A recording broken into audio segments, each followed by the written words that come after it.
على سيدنا مولانا محمد معدن الجود والكرم وآله وبارك وسلم صلاة وسلاما عليك يا سيدي يا رسول الله وعلى آلك وأصحابك أجمعين۔ کل ہم نے پارہ نمبر 3 سورہ آل عمران آیت نمبر 49 میں یہ سنا تھا کہ حضرت عیسیٰ علیہ السلام کو اللہ نے یہ کمال عطا فرمایا تھا، معجزہ عطا فرمایا تھا کہ آپ جو ہیں مٹی سے پرندے بنایا کرتے تھے، اور مٹی کے بنے ہوئے جو پرندے ہوتے تھے اس میں پھونک مارتے تھے۔ تو حضرت عیسیٰ جب پھونک مارتے تھے تو وہ مٹی کا بنا ہوا پرندہ اوریجنل پرندہ بن کر اڑنا شروع کر دیتا تھا۔ گوشت بھی آ گیا، پر بھی آ گئے، سب آ گیا، صرف ایک پھونک کی یہ برکت تھی۔ یہ کون سا پرندہ بناتے تھے؟ چمگادڑ۔ اب پتہ نہیں آپ سمجھتے ہیں چمگادڑ کیا ہوتا ہے؟ بیٹ۔ یہ عجیب و غریب پرندہ ہے۔ یہ پرندہ ہوتے ہوئے بھی عام پرندوں سے بہت مختلف ہے۔ جتنے بھی برڈز ہیں، پرندے ہیں، وہ پروں سے اڑتے ہیں نا۔ یہ عجیب پرندہ ہے، پرندہ بھی ہے، اس کے پر بھی نہیں ہوتے، بغیر پروں کے اڑتا ہے۔ جتنے پرندے ہیں وہ انڈے دیتے ہیں، بچے نہیں پیدا کرتے۔ یہ پرندہ ہے لیکن بچے پیدا کرتا ہے۔ تو اللہ تعالیٰ نے حضرت عیسیٰ علیہ السلام سے کیا کام کرایا ہے، سوچئے۔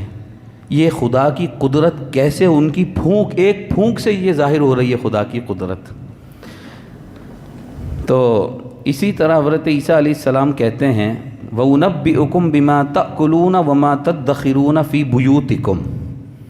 عیسیٰ علیہ السلام کہتے تھے لوگوں سے جو تم کھا کر آ رہے ہو میں وہ بھی تمہیں بتاتا ہوں، اور تم اپنے گھر میں کیا رکھ کر آ رہے ہو وہ بھی میں بتا سکتا ہوں۔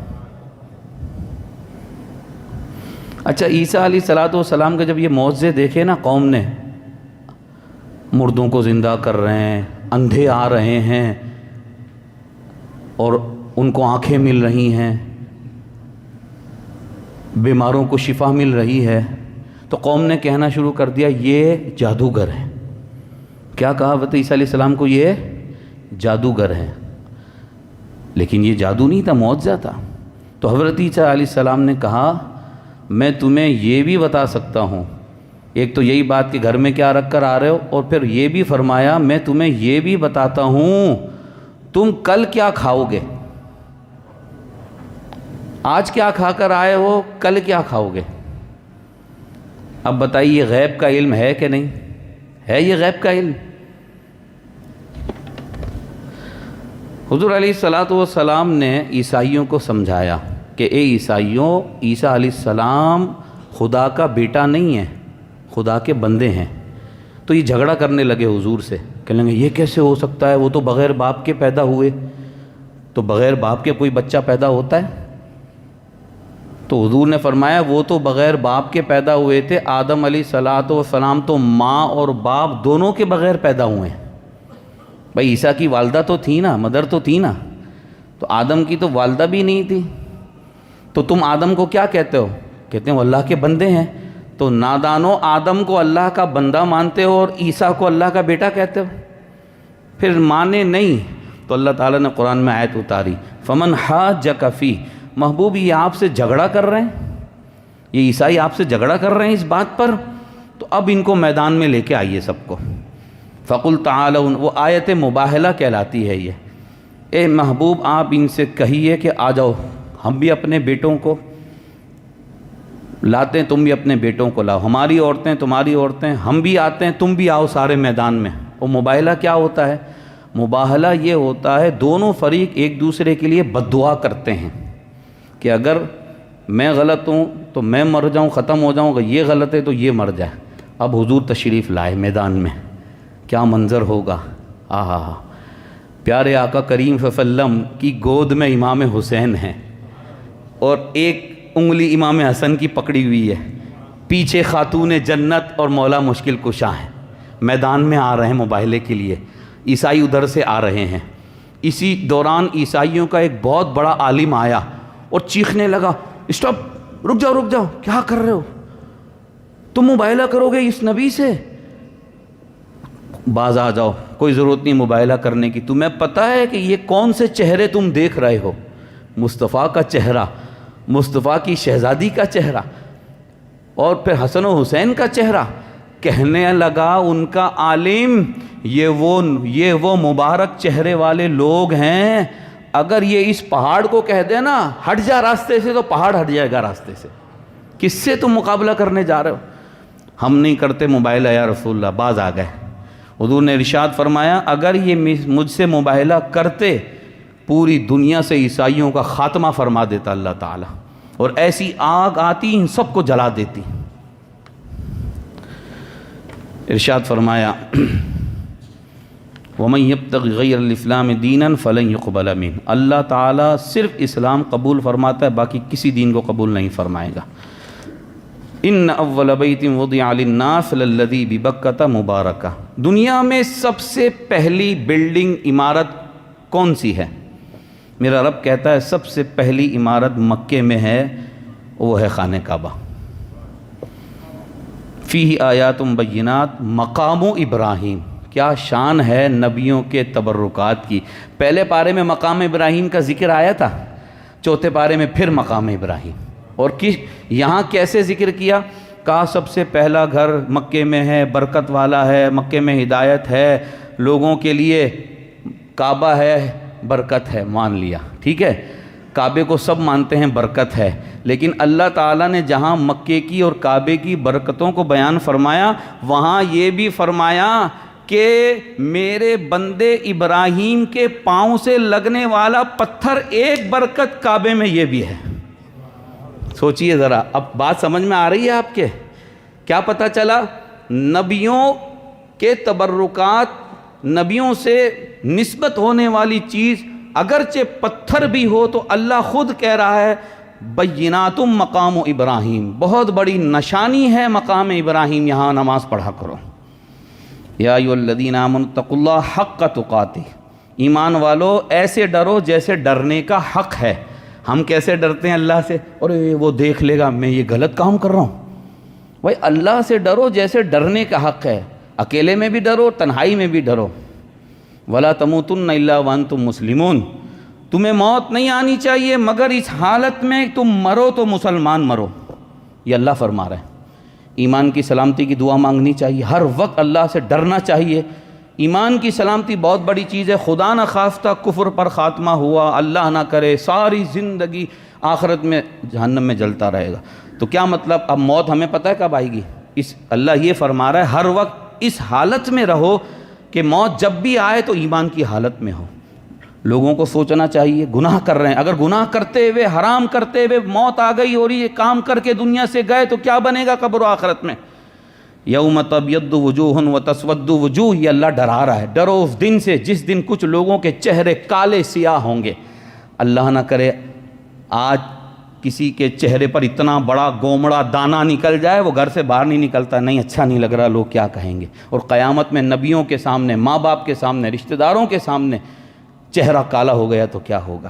وَأَمَّا الَّذِينَ ابْيَضَّتْ وُجُوهُهُمْ فَفِي رَحْمَةِ اللَّهِ، فرمایا جن کے چہرے قیامت میں سفید ہوں گے، روشن ہوں گے، صاف ستھرے ہوں گے چہرے، جن کا فیس صاف ہوگا، وائٹ ہوگا، یہی اللہ کی رحمت میں ہوں گے۔ آج دنیا میں نہ جانے کون کون سی کریم لگاتے ہیں لوگ، ادھر مر رہے ہیں ادھر مر رہے ہیں، لگا رہے ہیں۔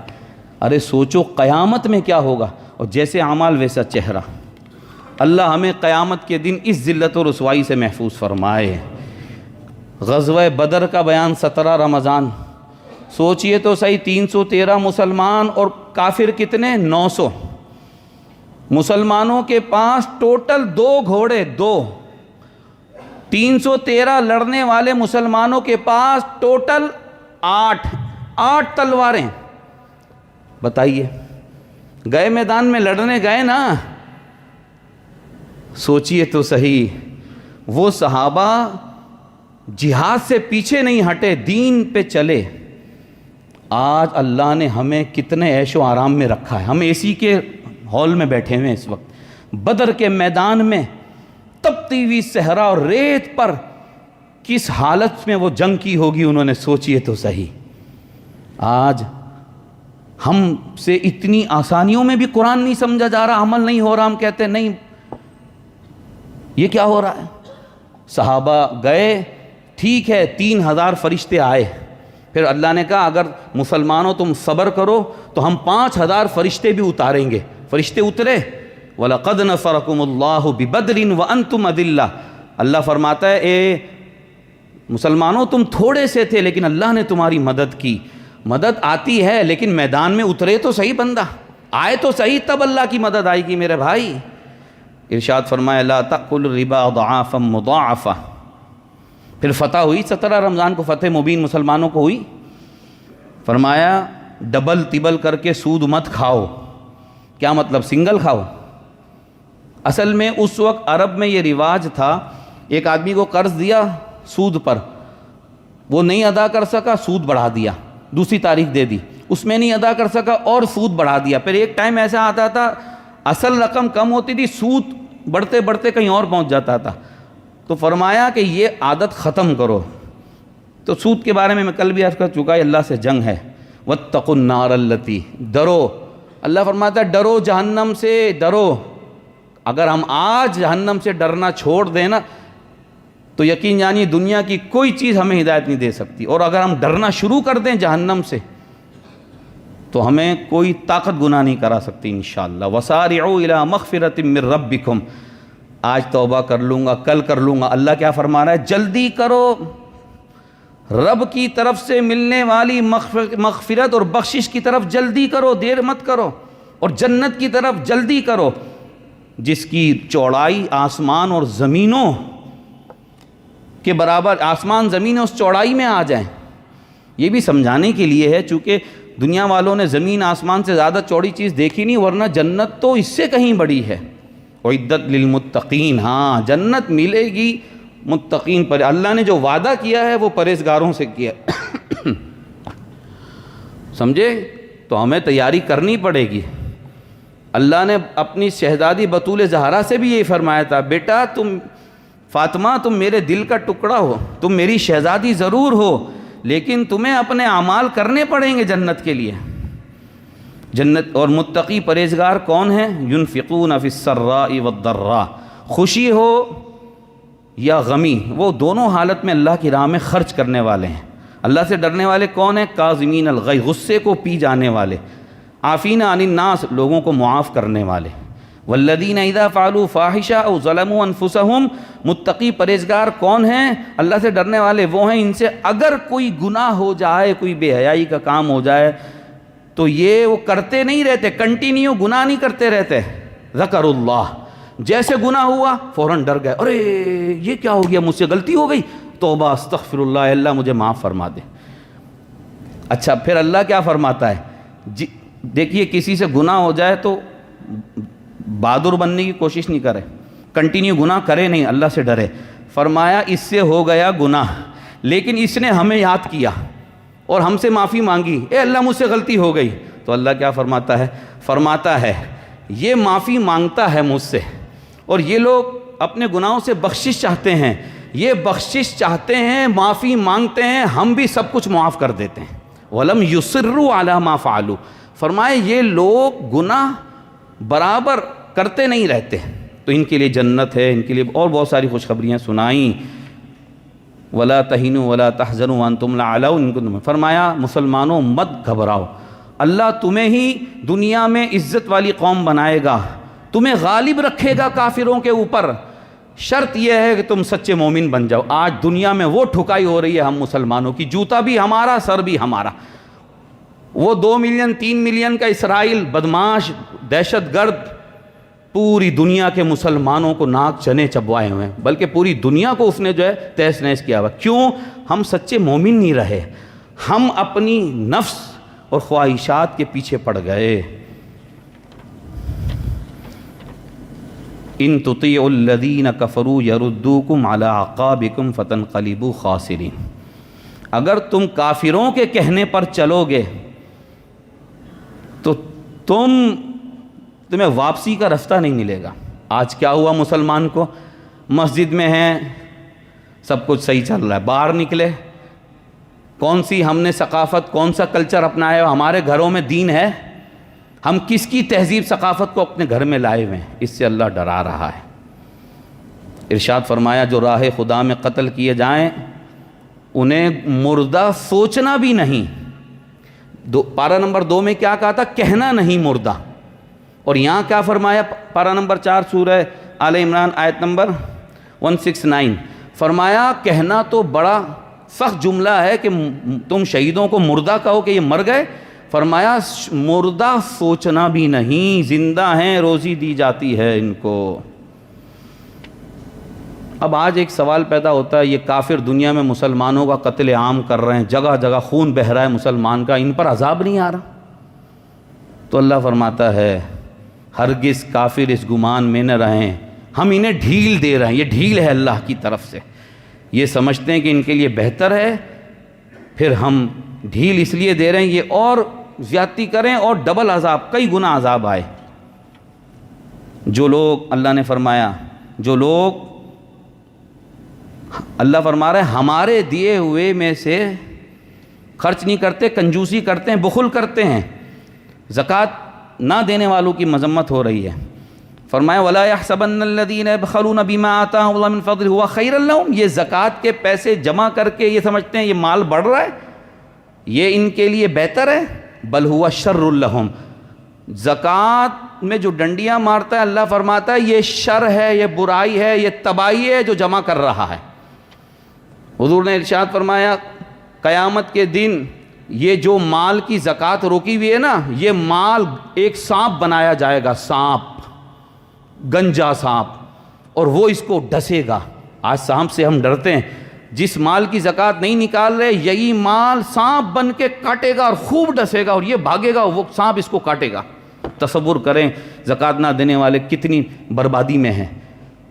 فرمایا زکوٰۃ دے کر اپنے مالوں کو محفوظ کر لو، خشکی اور تری میں جو مال بھی برباد ہوتا ہے زکوٰۃ نہ دینے کی وجہ سے برباد ہوتا ہے۔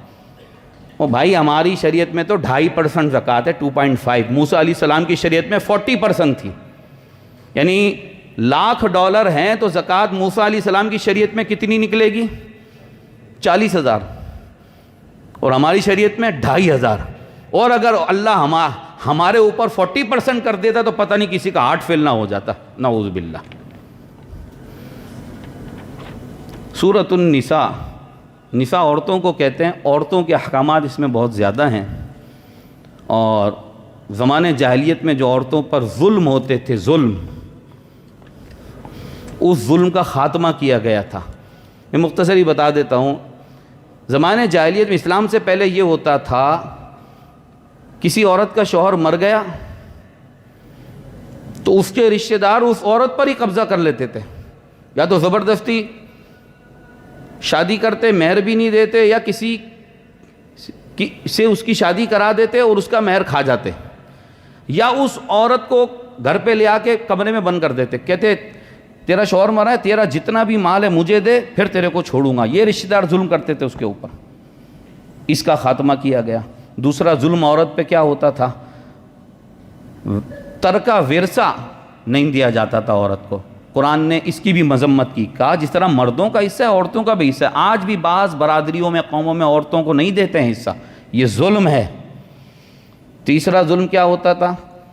نعوذ باللہ، لوگ کیا کرتے تھے؟ باپ مرا، باپ کا انتقال ہوا، اپنی ماں سے ہی شادی کر لیا کرتے تھے، نعوذ باللہ۔ پھر اسی قرآن میں پارہ نمبر 4 میں کچھ رشتے گنوائے جن سے ہمیشہ کے لیے نکاح حرام۔ حرمت علیکم امہاتکم و بناتکم، تمہارے لیے تمہاری مائیں حرام، ماں سے نکاح حرام، بیٹی سے نکاح حرام، بہن سے نکاح حرام، بھانجی سے نکاح حرام، بھتیجی سے نکاح حرام۔ اور وہ بچہ جس نے اپنی ماں کے علاوہ کسی دوسری عورت کا دودھ پیا، سمجھ رہے بات؟ کسی دوسری عورت کا دودھ پیا، اور جس عورت کا دودھ پیا ہے اس بچے نے، اس عورت کی جو اولاد ہے وہ اس دودھ پینے والے بچے کی رضاعی دودھ پیتے بہن بھائی بن گئے۔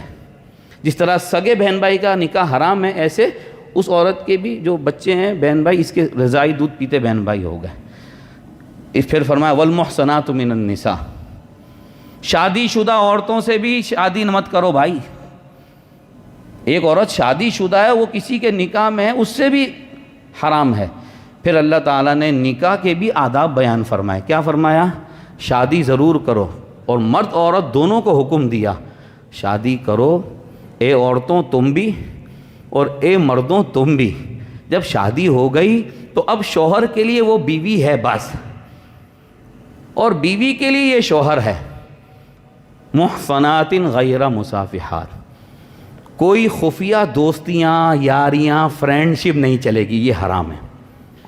وہ گھر برباد ہو جاتے ہیں، چاہے مرد کی طرف سے چاہے عورت کی طرف سے. شادی کے بعد یہ آ گیا نا یہ کھلونا موبائل، ہمارے پاس تو مسئلہ آتے رہتے نا، کیا بتاؤں میں آپ کو، ایسی ایسی باتیں سننے کو ملتی ہیں، ہم کہتے ہیں زمین نہیں پھٹ گئی. اگر مرد نے کوئی غلط کام شروع کیا، تعلقات بنائے، تو یاد رکھیے عورت برباد ہوگی. اور عورت نے اگر یہ کام کیا شادی شدہ ہونے کے بعد شوہر کے علاوہ کہیں اس کی دوستیاں، یاریاں، یہ سب جس سے قرآن نے منع کیا، تو یہ عذاب ہے، عذاب، گھر برباد. خدا کے واسطے قرآن سمجھیے اور یہ ذہن بنا لیجئے کہ نکاح کے علاوہ کوئی تعلق جائز نہیں. اور جب نکاح ہو گیا کسی عورت سے تو اب بس کوئی کسی کی بہن نہیں، وہ میری بہن ہے، یہی میٹھا زہر ہے، یہ شیطانی حملہ ہے.